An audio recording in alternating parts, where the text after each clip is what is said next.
Welcome to Take 5, a podcast brought to you by Newleaf Training and Development. Each edition is an inspiring interview with a leader worth listening to. Enjoy!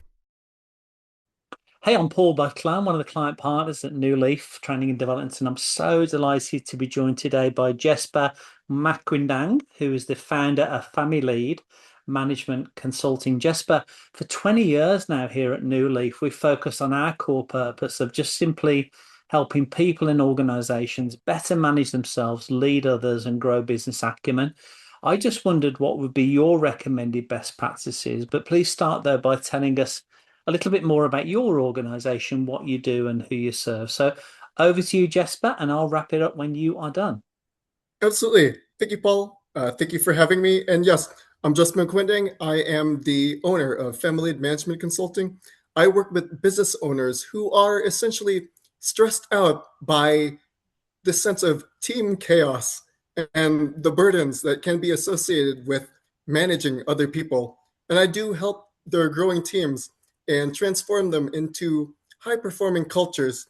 And I do that through leadership development, team building, and HR strategy so that the business owner can build a team that is more aligned with the vision that they're trying to create for their organization. And so, yes, you did bring up an excellent question. And I would say when it comes to this, I believe people and organizations perform at their best when there is clarity, capable leadership, and systems that create ownership. So those three things. So let's start with the first thing.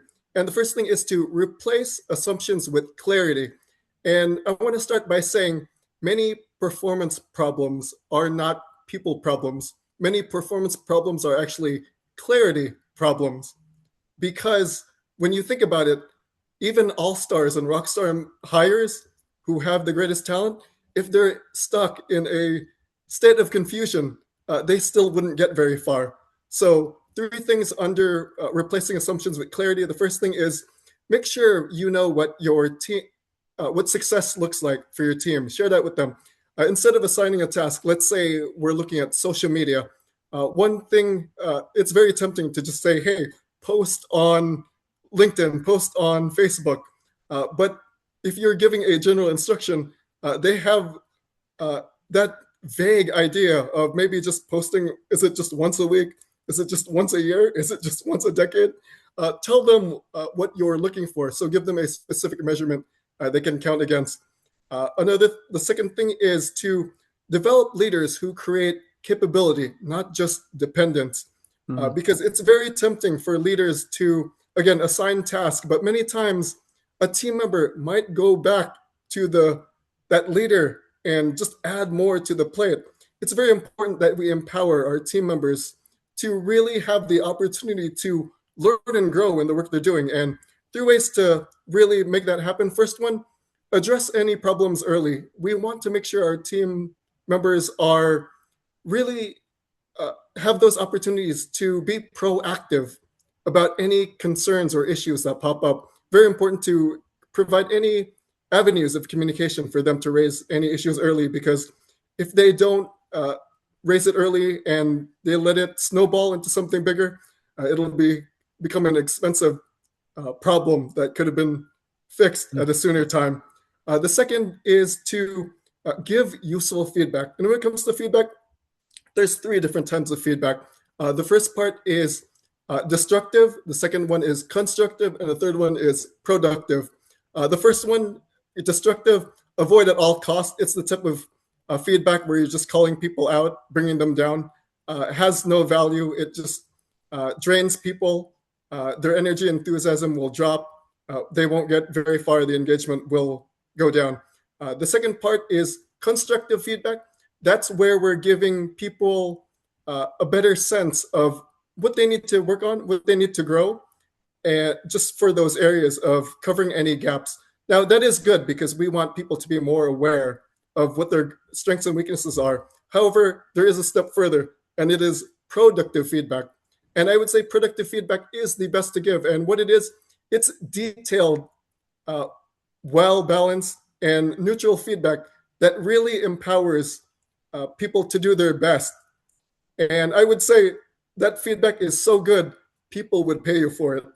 So that is productive feedback. Well detailed, neutral. It doesn't call anyone out. It really does focus on the success of the other person. So 3 types of feedback: constructive, avoid at all costs; constructive, good, but there's a step further, which is productive. And then third part for developing leaders is to ask better questions instead of just throwing out quick answers. Because again, if we just throw out some quick solution, it might be a band-aid that may not provide a long-term solution to what we're solving. So if we ask questions, we get to dig deeper, add more perspectives, and really give other people the opportunity to understand the big picture of what's going on. And then last but not least, build leadership systems. And what I mean by systems, not necessarily technology. By systems, I mean the structures and processes that help people lead and succeed in their role. And a big part of that is to have regular check-ins, make sure decision-making authority is defined where people aren't guessing, can I do this, can I do that? You really give them a clear sense of what they're allowed to do and what they're capable of doing. And then lastly, a process for identifying and resolving any obstacles. So if there are any issues that come up, make sure there is a way for any team members to bring that up. So overall, again, recap, people and organizations perform at their best when there's clarity, capable leadership, and systems that create ownership. And overall, they are the key aspects that I wanted to share with you today.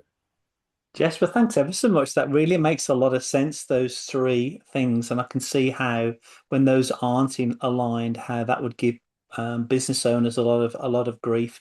Really appreciate you taking a few minutes with us today. If I could, just a shout out to the subscribers to keep an eye on the events page for the activities that we have going on throughout the course of the year. Jessper, as has become our tradition, could I offer you a virtual high five? Yes, you can. Jessper, thanks ever so much. And I'm looking forward very much to seeing you very soon at our little group that we bring together for learning and development within the Santa Clarita Valley in California, where we're both based. Thanks, Jessper. Well, thank you again for having me. You're welcome. I hope you found that interview useful, and if you did, feel free to rate, review, and share this podcast.